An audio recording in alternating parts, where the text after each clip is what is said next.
of social infrastructure projects, which are like hospitals, because India needs a ramp up on social infrastructure. Government has made a provision for 8,100 crores, that will be the total outlay, which will be going in the form of viability gap funding.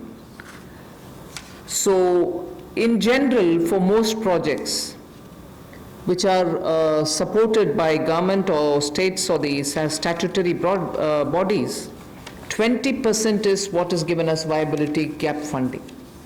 But in this case of social infrastructure, government has decided to give 30% viability gap funding. So the quantum is increased from 20 to 30%.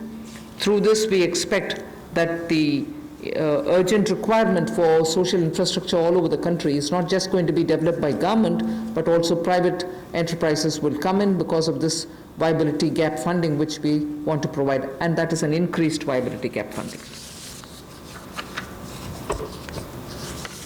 सामाजिक बुनियादी ढांचे में निजी क्षेत्र के investment को बल देने के लिए कुछ बदलाव उसमें किए गए वायबिलिटी गैप फंडिंग में।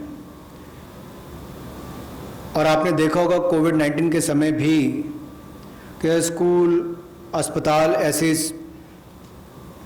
हमारे जो क्षेत्र हैं जिनका बुनियादी ढांचे में और सुधार चाहिए, उसके लिए बल मिले। इसके लिए थोड़ा बदलाव किया गया है कि 30% केंद्र और 30% जो है हमारा राज्य सरकारें उसमें वायबिलिटी गैप फंडिंग के रूप में देंगी। इससे इस क्षेत्र को बल मिलेगा, लेकिन बाकी सेक्टर्स में 20-20% ही रहेगा।